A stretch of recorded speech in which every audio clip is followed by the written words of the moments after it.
অন্তত মরার আগে 3টা জিনিস পৃথিবীতে রেখে যান। কোন 3টা জিনিস?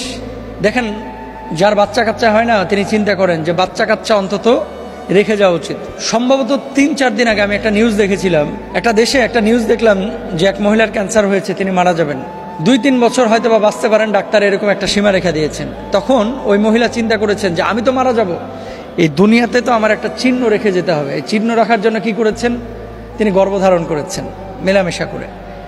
এখন তিনি মারা যাচ্ছেন ক্যান্সারে আক্রান্ত হয়ে, কিন্তু পৃথিবীতে একটা চিহ্ন রেখে যাচ্ছেন, কি? সন্তান। আমাদের বাংলাদেশে ইসলাম যারা বিশ্বাস করেন, মুসলিম সম্প্রদায়ের মধ্যে একটা চেতনা কাজ করে যে আমি তো মারা যাব, আর যাই হোক দুনিয়াতে তো একটা চিহ্ন রেখে যেতে হবে, এজন্য একটা বাচ্চা দরকার।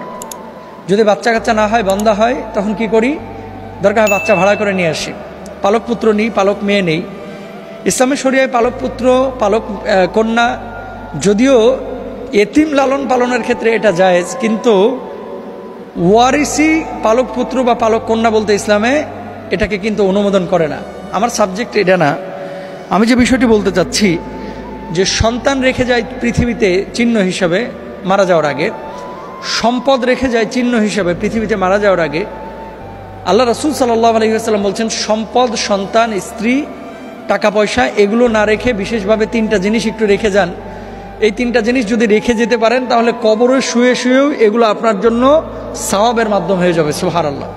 রাসূল আকরাম সাল্লাল্লাহু আলাইহি ওয়াসাল্লাম হাদিসটি আছে সহিহ মুসলিমে, হাদিস নাম্বার 1631, ইদা মাতাল ইনসানু ইনকাতা আনহু আমালুহু ইল্লা মিন সালাসাতিন। মানুষ যখন মারা যাবে তার সমস্ত আমলগুলো বন্ধ হয়ে যাবে 3টা জিনিস ছাড়া। ইল্লা মিন সাদাকাতিন জারিয়াতিন, সাদাকায়ে জারিয়া, আও ইলমি ইউনতাফাউ বিহি, আও ওয়ালাদিন সালিহিন ইয়াদউ লা। এমন উপকারী জ্ঞান আপনি রেখে গেছেন যে জ্ঞানের দ্বারা মানুষ উপকৃত হচ্ছে, এবং এমন সৎ সন্তান রেখে গেছেন যে সৎ সন্তান আপনার জন্য দোয়া করছে। এখন আসেন যে আপনি যে দুনিয়া থেকে চলে গেলেন, এই 3টা কাজ আপনি কি করে রেখে গেছেন, বা এই 3টা কাজকে আপনি করে যাচ্ছেন? নিজের বিবেকের কাছে একটু জিজ্ঞেস করেন। সাদাকায়ে জারিয়া বলতে আমরা কি বুঝি? শুধুমাত্র রাস্তাঘাট নির্মাণ না। আপনি একটা মসজিদ নির্মাণ করলেন, মাদ্রাসা নির্মাণ করলেন, রাস্তাঘাট নির্মাণ করলেন, একজনের জন্য পুকুর খনন করে দিলেন। এই যে প্রচুর মশা এখন, তাই না? এমন এমন এলাকায় আছে যেখানে জলাবদ্ধতা রয়েছে, যেখান থেকে মশা তৈরি হচ্ছে।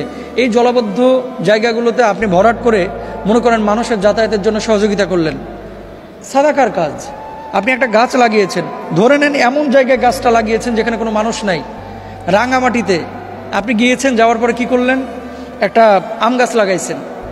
এমন জঙ্গলে লাগিয়েছেন যেখানে আম হয় কিন্তু মানুষ খাওয়ার লোক নাই, এখানে পশু পাখি যদি খায় এটাও সাদাকা। সুবহানাল্লাহ। দুবাই যাওয়ার পরে এক ভাইয়ের একটা ঘটনা শুনলাম।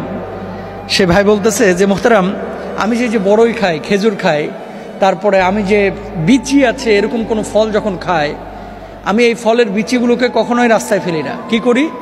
সমস্ত খাবারের বিচিগুলোকে আমি একটা পলিথিনের মধ্যে রাখি। তারপরে যখন গাড়ি নিয়ে আমি লং ড্রাইভে যাই, এই বিচিগুলোকে আমি লং ড্রাইভে যাওয়ার পথে মাঝে মাঝে গাড়ি স্লো করি, আর মুষ্টিবদ্ধ করে বিচিগুলো নিয়ে রাস্তার ভিতরে আমি ফেলে দিই। সুবহানাল্লাহ। তা আমি বললাম, এটার উদ্দেশ্য কি? আমি রাস্তার ভিতরে যখন বিচিগুলো ফেলি, একটা না একটা গাছ তো উঠবে, আর একটা গাছ যদি টিকে যায় এটাই তো সাদাকা সওয়াব হয়ে যাবে। আমি কি সওয়াব পাবো না? সুবহানাল্লাহ। কি টেন্ডেন্সি, চেতনা, খেয়াল করেন।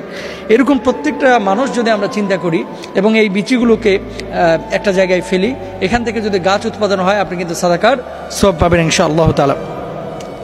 এমন উপকারী এলেম আপনি রেখে গেছেন। বর্তমান সময়ে কিন্তু ইউটিউব, ফেসবুকে অনেক ভাইরা আছেন যে ভাইরা দেখা যায় কন্টেন্ট তৈরি করছেন, কিন্তু সেই কন্টেন্টগুলো মানে দেশ, জাতি বা দিনের কল্যাণের জন্য না, নিজেকে জাহের করার জন্য। এরকমটা যদি হয়ে থাকে আপনি কখনো উপকারী এলেমের সওয়াব পাবেন না, বরং কিয়ামতের ময়দানে আল্লাহ সুবহানাহু ওয়া তাআলা বলবেন, তুই তো জনপ্রিয়তার জন্য এই কাজ করেছিলি, তুই তো জনপ্রিয় হয়ে গেছিস, আজকে আল্লাহ সুবহানাহু ওয়া তাআলা আমি তোর জন্য প্রতিদান রাখি নাই, শিকলে বেঁধে আপনাকে জাহান্নামের মধ্যে নিক্ষেপ করবে, ওই সমস্ত মানুষগুলোকে জাহান্নামে নিক্ষেপ করবে। সুতরাং আসুন, মরার আগে অন্তত 3টা চিহ্ন রেখে যাই, কাজ করে যাই। সাদাকায়ে জারিয়া, উপকারী এলেম, কিছু বইটই লেখেন, কিতাবাদি লেখেন, ভালো ভালো কন্টেন্ট ইউটিউব, ফেসবুকে রেখে যান, ছাত্র গড়েন, মাদ্রাসায় পড়ান, মানুষকে দিন শেখান, এবং সবশেষ হচ্ছে সৎ সন্তান রেখে যান। ইনশাআল্লাহ আল্লাহ তাআলা আপনাকে জান্নাত নসিব করবেন এবং আখিরাতে পরকালে ভালো রাখবেন।